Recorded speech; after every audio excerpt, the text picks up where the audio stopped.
Mengapa narasi kecurangan pemilu muncul menjelang Pilpres? Apa yang disasar oleh para kandidat yang semuanya mendorong agar tidak ada pelanggaran dan pemilu ini berlangsung demokratis? Kita akan langsung membahas ya bersama dengan pakar Mikro Ekspresi, Kirdi Putra dan pakar komunikasi politik M. Kodari. Ya, saya sapa langsung Mas Kirdi, Bang Kodari, selamat petang. Selamat petang. Oke, Bapak-bapak ini kita langsung saja ya. Tadi kan kita sudah lihat bagaimana para capres dan juga cawapres ini menyampaikan narasi kecurangan. Saya mungkin awali dari Mas Kirdi terlebih dahulu. Kalau melihat mulai dari tadi Pak Anies, kemudian Pak Prabowo, juga Pak Ganjar, masing-masing menyampaikan dengan diksi-diksi yang berbeda, ekspresi yang berbeda-beda. Yang bisa dibaca apa nih Mas? Oke, jadi sebetulnya kalau kita lihat dari Pak Anies sendiri kan seperti biasa. Wajahnya, kata-katanya sifatnya normatif. Jadi tidak banyak terjadi perubahan dalam ekspresinya. Cuman memang kalau kita perhatikan bahwa kata-kata Pak Anies ini bahwa misalnya hubungannya dengan aturan hukum dan sebagainya, memang semua kecurangan itu kan hubungannya sama hukum. Salah, tidak boleh gitu. Tetapi ada kata-kata Pak Anies sendiri sebetulnya di salah satu tempat lain sebetulnya ya, yang menyatakan bahwa tahun 2004, 2009, 2014, 2019 gitu nggak ada gitu dibilang. Sekarang ada. Sebetulnya kalau kita perhatikan, saya sampai cari data soalnya. Yang sebetulnya ada, selalu ada gitu loh. Itu buat saya jadinya tanda petik digunakan buat kampanye aja gitu. Tidak salah. Tapi bahwa kata-kata itu sebetulnya sudah ada sebelumnya. Coba kita perhatiin 2019 lalu.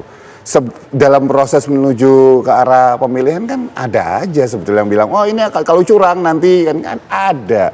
2014 ada, sebelum-sebelumnya juga ada kok. Oke, itu Pak Anies ya? Kalau kita bicara bahwa yang disampaikan lain lagi oleh Pak Ganjar misalnya gitu ya, kan sebetulnya ya, kalau satu pihak bilang ada yang bahwa ini ada kecurangan, pihak lain sebetulnya kayaknya berebut menggunakan itu juga untuk tanda petik, kalau bahasa kita sekarang konten kali ya istilahnya ya. Jadi sama-sama bilang, oke, ini kalau ada kecurangan jangan sampai begini. Itu kan cuma biar pihak ini nggak dibilang curang karena ini nggak ngomong curang. Coba perhatiin deh, itu kan cara dan pola komunikasi. Jadi narasinya sama semua, kurang lebih begitu sama ya? semua, iya. Nah itu yang menarik, saya mau ke Bang Kodari kalau gitu ya. Ini kan sebetulnya pemilu belum berlangsung ya, tapi narasi kecurangannya muncul ke publik. Ini apa? Apa yang mendasari dan kenapa isu ini dihembuskan? Atau memang sengaja dihembuskan? Atau memang ketiga capres-capres ini sudah ada mengendus indikasi ada kecurangan? Pertama saya kira kali ini kan ada pro kontra di MK ya. Jadi kan ada yang mengatakan bahwa keputusan di MK itu suatu keputusan yang ya wajar saja, karena MK itu pengadilan norma, bukan pengadilan pidana. Jadi tidak ada yang namanya konflik of interest dalam pengadilan norma. Siapapun bisa mendapatkan manfaatnya. Yang kedua, dikatakan juga bahwa justru memang di MK itu untuk mengubah undang-undang yang dianggap melanggar hak azazi dari warga negara. Di sanalah tempat untuk mengadu. Tapi di sisi yang lain kan ada tudingan bahwa karena ketua MK atau salah satu hakim MK pada waktu itu punya hubungan keluarga dengan Gibran, maka ini adalah suatu pelanggaran, katakanlah begitu. Saya kira itu salah satu alasannya. Tetapi yang kedua yang mungkin saja terjadi juga pada hari ini adalah sebagai semacam katakanlah alat untuk mendelegitimasi pasangan yang sedang kebetulan unggul, yaitu Prabowo Gibran, dan memang juga untuk mendelegitimasi calon yang dianggap diuntungkan oleh proses di MK tadi, yaitu Gibran atau pasangan Prabowo Gibran. Jadi diharapkan dengan delegitimasi yang terjadi dengan wacana kecurangan itu, maka kemudian suaranya itu akan geser ya, terutama dari Prabowo Gibran kepada katakanlah Ganjar dan Mahfud. Walaupun sebetulnya kalau wacana kecurangan ini diperluas, maka kemudian terjadi ketidakpercayaan atau ketidakpuasan yang meluas kepada Pak Jokowi, maka sesungguhnya yang diuntungkan itu adalah kandidat yang jelas-jelas pada tempat oposisi, yaitu Anies Baswedan dan Muhaimin Iskandar. Bang Kodari, gitu. mungkin Jadi, sampai sana dulu. Ini saya ingin mendalami, kalau memang ini tujuannya untuk mendowngrade salah satu pasangan capres-cawapres ya. Tapi kenapa kemudian narasi ini muncul dari ketiganya loh, Bang Kodari? Iya. Oh, jadi gini, sebetulnya kan setiap kontestasi itu, baik Pilpres maupun Pilkada, seperti kata Mas Kirdi tadi, selalu diwarnai dengan isu kecurangan. Ya semua kontestasi itu akan isunya diwarnai. Iya, gitu ya. Walaupun ya tadi seperti dikatakan, anehnya tahun 2024 ini munculnya di awal gitu. Biasanya isu kecurangan itu baru muncul setelah coblosan terjadi, lalu kemudian ada penghitungan suara, Lalu ada pihak yang diumumkan menang dan ada pihak yang diumumkan kalah. Nah, kalau itu kenapa sedini ini, Bang? Ya itu tadi, pertama ada presiden pro kontra di MK, yang kedua sebagai alat politik untuk mendelegitimasi paslon yang dianggap diuntungkan atau berada pada posisi front runner. Tapi kan Pak Prabowo juga sendiri menyuarakan soal ada kecurangan itu, maksudnya juga cukup berapi-api tentang itu. Ya kan begini, kita kalau bicara wacana, sebetulnya kan kita bisa melihat frekuensinya. Kalau Pak Prabowo mungkin ya sekali dua kali barangkali begitu ya, dalam kerangka misalnya kayak di MK kan, kayak di KPU kan itu sesuatu yang normatif gitu. Kalau pasangan Anies Muhaimin saya kira juga agak, sebetulnya nggak terlalu sering mereka ini ngomong soal ini. Mereka itu ngomong, tetapi kalau saya perhatikan diksi-diksinya biasanya bukan kecurangan, umumnya menggunakan kata netralitas gitu. Kita mengharapkan ya penyelenggara pemilu dan penyelenggara pemerintahan untuk bersikap netral. Kalau saya perhatikan diksinya tuh lebih netral, bukan bilang curang. Nah, yang lebih sering bilang curang ini kan kelihatannya pendukungnya atau kubunya Mas Ganjar. Bahkan Ibu Megawati sendiri dalam pidato yang terakhir itu, pidato yang langka itu kan bicara mengenai soal kecurangan, bahkan dengan atribut-atribut, misalnya di sebelah kanannya ada patung Dewi Keadilan yang matanya ditutup dan seterusnya. Jadi saya melihat ya wacana kecurangan ini pada hari ini paling sering dikeluarkan oleh kubunya Mas Ganjar ya dan Pak Mahfud begitu. Dan ya analisanya adalah karena pasangan ini yang dalam tanda kutip ya merasa paling dirugikan dengan keberadaan Gibran pada posisi Pak Prabowo gitu. Karena gitu, dan dilalah itu kan yang kita lihat pada hari ini dengan munculnya hasil-hasil survei itu, bahwa pasca deklarasi pasangan calon, baik survei-survei akhir Oktober maupun awal-awal November menunjukkan terjadi peningkatan pesat dukungan kepada Prabowo, dan jaraknya itu menjauh, Ganjarnya menurun ketika ada Gibran pada posisi Prabowo Subianto. Jadi saya kira di antara, kan begini, orang mau berkompetisi itu kan biasanya adu visi misi, adu track record, ya kan, adu beauty contest lah, katakanlah begitu. Tetapi sebetulnya bukan cuma sekedar beauty contest, karena jurus politik itu ada dua macam. Pertama ngangkat, itu beauty contest itu tadi, tapi ada juga jurus nginjek. Nah ini jurus nginjek gitu loh. Yang nginjeknya itu dengan mengatakan lu curang lu, gitu. Oke Bang Kodari, kita tangkap poinnya. Saya mau ke Mas Firdy. Kalau tadi Bang Kodari menyampaikan bahwa narasi kecurangan pemilu ini muncul tujuannya atau goalsnya adalah untuk mendowngrade salah satu pasangan capres-cawapres. Itu terlihat nggak ekspresinya? Loh, dari ketiga ini atau seperti apa? Kalau buat saya ya cukup terlihat bahwa kemudian katakanlah senjata kecurangan itu pasti digunakan oleh salah satu pihak yang tanda petik merasa bahwa satu, dirinya dirugikan oleh satu atau lain hal, sudah pasti. Atau yang kedua bahwa kemudian kan gini ya, kita di sini kan penonton. Kita pasti ada orang-orang di atas itu, contoh yang disebutkan tadi oleh Mas Kodari itu adalah Bu Mega misalnya. Bu Mega, Pak Prabowo, para pimpinan-pimpinan partai ini, mereka itu pasti tahu sesuatu di dalam yang tidak mereka buka keluar. Sehingga mereka begitu mengucapkan sesuatu, kalau saya itu nggak berani bilang bahwa oh ini ngawur ngomongnya, karena pasti ada sesuatu yang mereka ketahui. Dan ada yang tidak mungkin nggak sanggup nahan kayak Bu Mega misalnya gitu ya, langsung ngomong wah jeger gitu, yang mungkin bisa disampaikan dengan lebih elegan gitu jadinya. Saya sepakat bahwa akhirnya dalam politik ada dua cara, yaitu dengan cara yang tadi misalnya mengangkat dirinya setinggi-tingginya, ada dengan nyikut temen sebelahnya dengan sampai sejatuh-jatuhnya gitu. Tetapi kalau kita perhatikan, semua yang berkontestasi ini sebetulnya pernah melakukan hal itu gitu loh.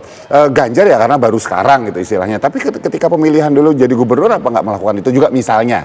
Kalau tadi kan kita lihat ya, ini sudah dari para capres yang berbicara. Salah satunya juga menarik Mas Kirdi, pernyataan dari cawapres dari Anies Baswedan, yaitu Caimin, yang pada saat pengambilan nomor urut ini bahkan mengatakan Pilpres itu seperti sepak bola. Jadi kalau ada kecurangan, viralkan. Nah ini juga apakah bisa ditangkap bahwa narasi soal arahan kecurangan ini juga disampaikan oleh para cawapres.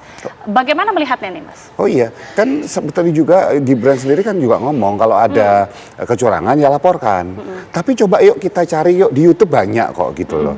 Kalau di 2019-2014 kan rata-rata orang-orang juga yang para calon itu kan ngomongnya gitu, kalau ada kecurangan laporkan gitu. Nah, tetapi dari apa? Sisi yang biasanya merasa unggul, sisi yang nggak unggul, termasuk 2014-2019, kubunya Pak Prabowo pun teriak-teriak curang juga. Gini maksud saya, ini bukan sesuatu yang aneh jadinya. Saya masih ingat sekali ketika timnya Pak Prabowo bilang bahwa di 2019, 2014, wah ini ada kemungkinan kecurangan. Nanti kalau curang maka itu ada, gitu ya. Biasa gitu maksudnya. Oke, itu kecurangan selalu ada di setiap pemilu tadi kalau Mas Kiri menyampaikan. Dan di nanti setiap kita kelompok. Setiap kelompok. Oke, Bang Kodari, nanti kita coba Oke, bahas nanti kita lebih bahas, lanjut ya, termasuk juga pernyataan dari Prabowo Subianto menyebut percaya sama KPU dan kecurangan pemilu berarti mengkhianati rakyat. Kami akan kembali usai jeda. Tetap bersama kami di Kabar Petang.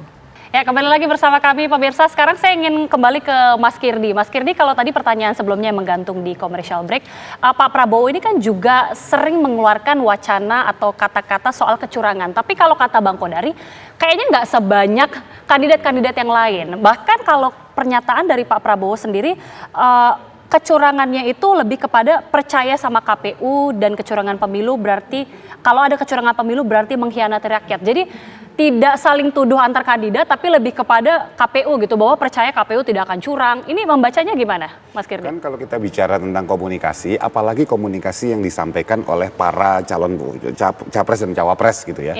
Ini nggak bisa kita anggap sebagai komunikasi biasa. Makanya ada istilah tanda petik, istilahnya komunikasi politik. Makanya ada Bang Kodari istilahnya di sini ya. Nah, kalau kita bicara komunikasi politik, ini adalah komunikasi yang dirancang tanda petik sedemikian rupa, nggak mungkin nyablak-blak gitu aja. Untuk sebuah target tertentu. Nah, kalau dibilang bahwa ada pihak-pihak yang kemudian lebih banyak gitu memberikan wacana kecurangan, ada pihak-pihak yang tidak terlalu banyak. Artinya kita perlu melihat, kalau kita tarik sekali lagi, kita lihat tren ya di belakang gitu, sejarah di belakang gitu ya. Wacana kecurangan seperti disampaikan tadi adalah rata-rata disampaikan orang yang khawatir bahwa dia bisa mengalami kekalahan nih. Terlepas dari nanti ada kecurangan apa enggak beneran, ya terlepas bisa beneran, bisa nggak beneran, bisa juga. Itu ekspresi kekhawatiran dan itu terlihat jelas di ekspresi. Dan itu secara ekspresi wajah. Gini, orang yang marah-marah gitu ya adalah orang yang tertekan. Kalau misalnya dia yakin menang, kan dia kan nggak akan tertekan. Jadi yang paling kelihatan tertekan tuh siapa di situ? Coba kalau dari pakar mikroekspresi melihatnya siapa yang paling tertekan nih, Mas? Yang terlihat santai jelas, yang sangat santai kayak Nothing Tulus gitu ya, entah Nothing Tulus karena yakin menang atau Nothing Tulus udah tahu bakal paling nggak menang juga gitu misalnya gitu ya. Kita nggak tahu akhir nanti. Itu adalah kubu yang nomor 1. Ya, kalau kita lihat Pak Anies Baswedan dan Caimin gitu kelihatan lebih santai, lebih rileks gitu ya. Yang paling sangat rileks itu adalah kubunya Prabowo. Ya, sangat rileks. Dari Pak Prabowo sendiri santai gitu. Terlepas bahwa beliau juga sudah sangat berpengalaman kalah sebelum-sebelumnya. Gitu ya. Jadi kalau kalah sekali lagi ya udahlah gitu. Lebih santai makanya. Kalau yang ketiga? Nah, yang ketiga terlihat sekali bahwa itu tegang gitu. Sampai kalau kita perhatiin ketika buka nomor segala macam gitu, saking tegangnya. Kalau yang lain kan nunjukin nomor dulu ke pasangan cawapresnya gitu. Ini kan enggak gitu loh. Menurut saya kasihan sama Pak Mahfud sudah sampai gini-gini gitu loh. Perhatiin ya coba ya, gitu buat saya. Jadi itu terbaca Mas ya? Ya, kalau kita tegang, kita nervous, kita punya tendensi untuk melupakan banyak hal. Gitu loh. Logikanya situ aja sederhana. Ini menarik, narasi kecurangan itu dihembuskan karena ekspresi dari ketakutan dan lain sebagainya tadi Mas Kirdi sampaikan. Saya mau ke Bang Kodari. Dengan narasi kecurangan pemilu ini seberapa signifikan bisa mempengaruhi preferensi pemilih? Saya nyambung dulu ya, ini karena menarik ini. Memang waktu pidato di KPU itu, kalau pidatonya Muhaimin ya, karena kan Anies mendelegasikan kepada Muhaimin, itu ada ngomong curang, tapi sambil ketawa-ketawa, sambil santai. Nah, ada pantun-pantunnya lagi pantun. Ya. Pak Prabowo terakhir itu joget-joget gitu kan, percaya diri, santai banget lah. Nah, yang memang moodnya itu negatif, ya suasananya negatif, dan saya rasa hadirin di situ juga bisa merasakan perubahan aura yang tadinya dari happy kemudian tiba-tiba jadi depresif serius gitu ya, serius banget itu Mas Ganjar, karena Mas Ganjar kan ngomong lebih curang drakor dan seterusnya. Jadi nadanya kayak dari naik tadinya jadi turun gitu. Jadi saya kira itu mencerminkan dengan sangat jelas lah suasana kebatinan masing-masing calon pada saat di KPU itu. Nah, yang kedua mengenai pengaruhnya. Menurut saya ini kalau sejauh ini dari wacana pro kontra kasus di MK itu sebetulnya pengaruhnya tidak bisa mengubah konstelasi. Ada suara yang lari dari Prabowo Gibran, tetapi yang masuk justru lebih banyak gitu. Nah, indikatornya apa itu? Dari survei.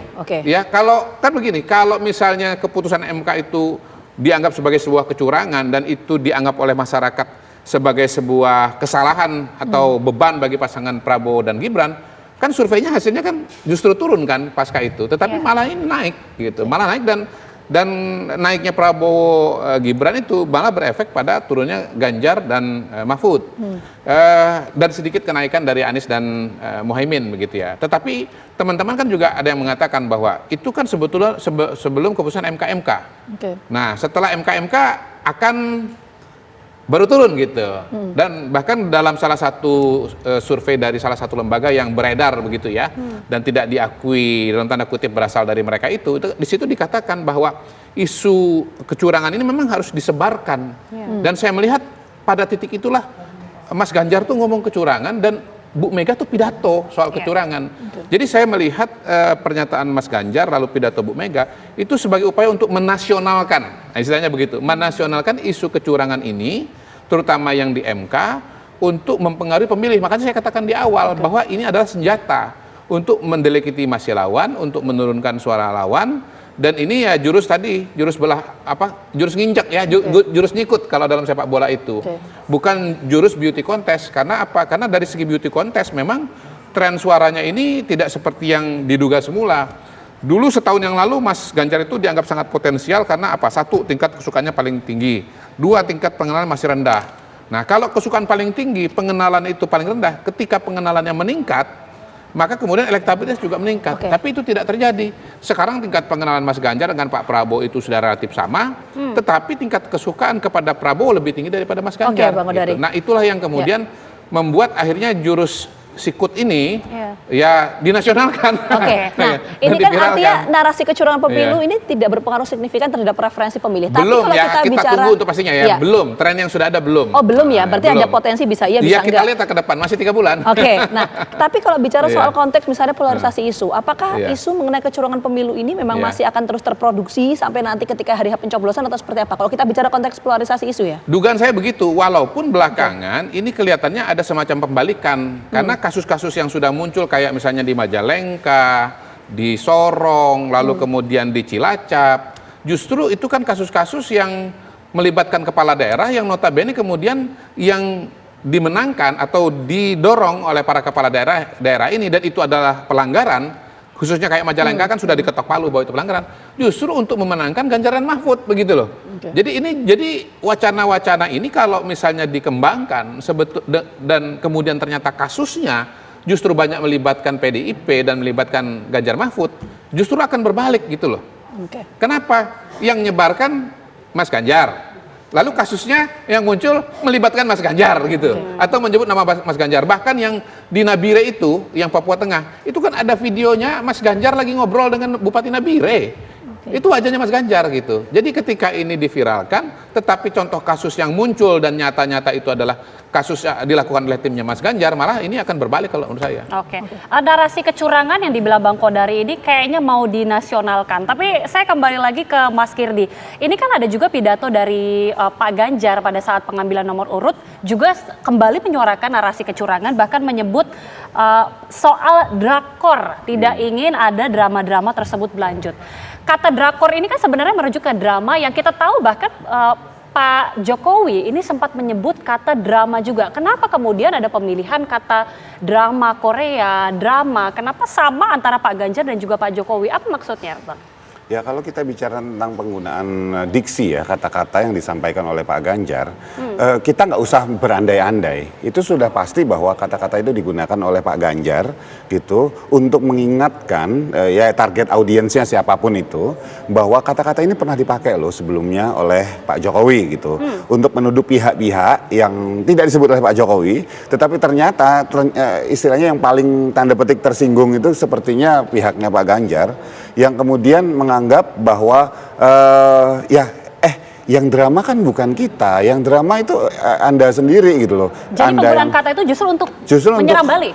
Menyerang balik dengan mengingatkan masyarakat bahwa ini loh pemain drama sebenarnya itu bukan kami loh ya, pemain sebenarnya oleh pihak situ loh. Dan itu buat saya adalah cara yang memang lazim lah digunakan, itu kan teknik nyindir sebetulnya. Dan teknik nyindir ini kan banyak masyarakat Indonesia menggunakan itu. Nggak cuman sebetulnya 1 atau 2 kali, banyak. Cuman ini dibawa ketika pidato di KPU gitu aja yang bikin heboh jadinya. Nah, kalau Bang Kodari melihatnya pesan dari narasi kecurangan pemilu ini memang ditujukan untuk pihak-pihak tertentu atau ini sebetulnya secara keseluruhan?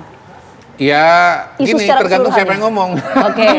Jadi kalau Pak Prabowo kan menyampaikan pesannya itu kan kepada penyelenggara pemilu, ya kan. Kalau Mas Ganjar saya kira kepada Pak Jokowi, karena Pak Jokowi kan presiden, lalu kemudian Mas Gibran itu menjadi salah satu kontestan sebagai wakilnya Pak Jokowi, wakilnya Pak Prabowo. Walaupun balik lagi tadi kasus-kasus yang sudah muncul sejauh ini justru banyak melibatkan orang-orang yang justru mendukung Mas Ganjar, kan begitu. Nah, untuk Pak Prabowo sama Mas Gibran? Sebetulnya begini, saya punya satu rekomendasi. Itu untuk siapa? Saya punya satu rekomendasi ini sebetulnya. Dalam kondisi yang normal, sebetulnya yang sering mewacanakan soal kecurangan itu adalah pihak oposisi yang berhadapan dengan petahana. Nah, sekarang ini kan agak rumit. Kenapa? Semua paslon ada dalam pemerintahan. Bahkan pasangan Ganjar Mahfud itu Mahfud adalah Menko Polhukam yang notabene bertanggung jawab terhadap semua isu-isu ini. Pak Anies saran saya mengusung perubahan. Iya, tapi kan Nasdem ada di situ dalam pemerintahan, PKB ada dalam pemerintahan.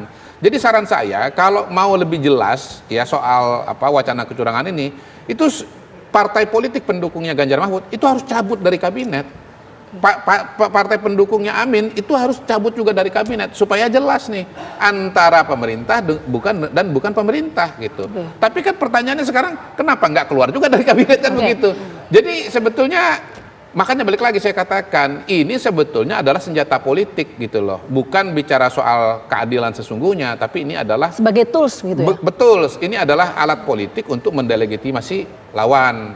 Nah, mungkin yang juga penting untuk diingat adalah dalam kasus pilkada 90%, minimal 80% kasus pilkada ketika sudah ketok palu oleh KPU, yang kalah itu dulu selalu lapor ke MK gitu. Dengan alasan kecurangan. Walaupun mayoritas tidak terbukti, dan memang karena nggak punya bukti. Nah, karena tren itulah kemudian maka belakangan ada aturan kasus pilkada yang boleh dilaporkan kepada Mahkamah Konstitusi atau kepada MA. Belakangan kan kalau nggak salah geser ke MA. Itu hanya saya lupa nih akhirnya pilkada ini siapa yang mengadili? Apa tetap di MK atau di MA ya? Tapi intinya begini, ada aturan bahwa ya selisih suara yang cuma berapa? 5% atau 2% atau 3% gitu loh. Itu untuk menghindari setiap orang yang kalah mengatakan dia dicurangi gitu loh. Jadi pokoknya Anda baru bisa melapor mengatakan Anda ini punya hak untuk mengatakan Anda dicurangi dan disidangkan kalau selisihnya tipis, karena sebelum-sebelumnya 70, 80%, 90% semuanya mengadu, dan umumnya yang mengatakan curang itu orang yang kalah gitu. Kalau yang menang nggak pernah. Ya, Bang Kodari, tapi menarik. Tadi saya mengutip pernyataan Bang Kodari seperti ini. Ini bicara soal konteks isu kecurangan pemilu begitu ya. Kita lihat dari 3 pasangan capres cawapres ini masing-masing ada di dalam pemerintahan. Perwakilannya entah perwakilan ataupun capresnya. Artinya, apakah bisa diartikan bahwa narasi kecurangan pemilu yang muncul di publik ini untuk menunjukkan kekuatan dari masing-masing capres-cawapres atau seperti apa sebetulnya? Saya tetap pada teori semula bahwa ini adalah senjata politik. Tetapi senjata politik ini agak sulit untuk dikatakan ampuh ketika Anda mengatakan curang, tetapi Anda sendiri bagian dari pemerintahan. Jadi di masyarakat terutama yang menengah ke bawah ya, kompleksitas politik ini kan nggak mudah untuk dicerna gitu loh. Anda kan baru efektif pesan politiknya kalau pesannya itu jelas, terutama pada masyarakat menengah ke bawah. Nah, pesan itu baru jelas kalau misalnya Anda memposisikan diri sebagai oposisi berhadapan dengan petahana. Anda berada di luar berhadapan dengan yang di dalam. Kenapa? Yang di dalam itu yang punya katakanlah state aparatus. Tapi kalau kita bicara sekarang kan susah gitu loh. Mau bilang ASN, mau bilang kepala daerah, PJ Bupati banyak juga dari partai-partai yang sekarang ini kayak Mas Ganjar, Pak Anies, Surya Paloh dan seterusnya begitu loh. Jadi saran saya kalau mau efektif, Anda keluar dulu dari kabinet baru serang lagi gitu. Ada risiko politiknya nggak sih untuk ketiga capres-capres ini ketika menggaungkan isu soal kecurangan pemilu, Bang Kodari? Ya, kembali kepada kepercayaan masyarakat ya terhadap situasi dan kondisi yang terjadi pada hari ini. Kalau saya lihat survei-survei yang ada kan trust kepada Pak Jokowi itu kan masih sangat tinggi. Ada 2 indikatornya. Pertama tingkat kepuasan, yang kedua dalam lembaga survei itu ada pertanyaan apakah Anda percaya atau tidak kepada lembaga 1, 2, 3. kepercayaan kepada Pak Jokowi itu, lembaga kepresidenan itu sampai hari ini seingat saya itu kalau nggak nomor 1 nomor 2. Ya, terakhir sih nomor 2, nomor 1 itu TNI gitu. Nah, kalau tingkat kepercayaan kepada Pak Jokowi itu sudah turun, barangkali dia nasibnya seperti KPK. KPK itu dulu salah satu yang tertinggi ya, 3 besar, 4 besar. Tapi belakangan melorot ke bawah. Nah, hal semacam yang terjadi pada KPK itu belum terjadi pada Pak Jokowi. Jadi menurut saya sih sampai hari ini tingkat kepercayaan masyarakat kepada Pak Jokowi masih tinggi. Oke, Mas Kirdi kembali lagi soal narasi kecurangan. Ini kan kalau tadi Bang Kodari analisanya, atau dari Mas Kirdi ya menganalisa yang muka-mukanya stres itu sebenarnya yang pasangan nomor 3. Kenapa nomor 1 yang jelas-jelas mengusung konsep perubahan ini tidak menyuarakan narasi kecurangan lebih banyak, dan kenapa dari raut ekspresinya kok tidak tampak tegang ya? Itu analisanya bagaimana sih, Mas? Gini ya, kalau di levelnya mereka, tentu saja mereka jauh lebih tahu apa yang terjadi di atas. Hasil survei benerannya kan mereka yang pegang semua. Kenapa saya bilang hasil survei beneran? Sekarang itu kan hasil survei itu banyak juga yang tanda petik nggak beneran juga, gitu. Jadi kita nggak pernah tahu, yang tahu tuh mereka, gitu loh. Nah, sehingga mereka tahu tuh apakah mereka memang sebagai pihak yang, kalau namanya beauty contest nih, beauty contest, kan ada yang memang dijagokan, ada yang cuman jadi pembanding, gitu loh. Ketika kita bicara tentang kata pemilihan 3 perusahaan gitu misalnya, yang jadi pembanding itu udah tahu bahwa dia pembanding. Dan kalau misalnya kita bicara menang kalah, ya yang tahu kondisi dalam ini dia akan tetap santai, ya menang syukur, enggak ya memang kesempatannya memang nggak banyak. Seperti kata Bang Kodari tadi, kalau 80% itu yang pilihannya antara Pak Prabowo sama Pak Ganjar, yang 20% ini kalem-kalem aja gitu loh, santai. Ya syukur-syukur dalam proses ini dia diuntungkan terus naik. Iya, saya itu mau menunjukkan gitu. itu. Kenapa Mas Anies ini tenang ya? Karena dia justru sedang take profit juga ini, apa namanya, sedang cuan juga. Gak perlu terlalu bersuara, tapi menunggu drama antara. Pertama begini, kalau serangan ini meningkat dari sisi Mas Ganjar, yang akan dapat limpahan suara terbesar itu Anies Muhaimin loh. Dan itu kan sudah ditemukan di beberapa lembaga, termasuk misalnya kayak Indikator setahu saya. Nah, dia ini kan dapat apa? Dapat cuan dari pekerjaan orang lain kan begitu. Jadi ngapain dia ikut-ikut ribut? Gitu loh. Yang kedua, ya nonton aja sudah. Istilahnya kan ini kan begini. Ya tadi ini kan satu kubu keberlanjutan. Ini saling kelahi. Ya biar aja energinya habis gitu loh. Tapi bukannya kalau dia memanfaatkan momentum dengan menyuarakan soal narasi kecurangan lebih banyak, akan lebih menguntungkan lagi sebenarnya? Jadi gini, kalau menurut saya, kalau tindakan yang dia ambil itu buat saya sampai sekarang ya cukup bijak. Kenapa? Kalau dia maju dan orang merasa bahwa ada satu, kalau misal maju dan benar, dia kemudian dapat musuh yang 2 ini bisa gebuk dia bareng-bareng. Kalau dia salah, blunder, lebih kecil lagi. Jadi kalau saya akan pilih tenang dan diam dan happy-happy udah. Strategi ya, ini terapkan. Ini bicara Jadi yang drakor 2 itu yang satu ini penonton. Enjoy the show. Tapi kita akan lihat bagaimana nanti dinamikanya, karena masih beberapa bulan lagi proses menuju nanti pencoblosan di hari H tanggal 14 Februari 2024. Dan saya menunggu tuh bukti-bukti curangan-curangannya itu dari siapa sebetulnya. Oke, nanti kita sama-sama kawal ya bagaimana proses menuju pemilu 2024. Sekali lagi terima kasih banyak Bang Kodari dan juga Mas Kirdi Terima kasih. sudah bergabung bersama kami di Kabar Petang. Sehat selalu.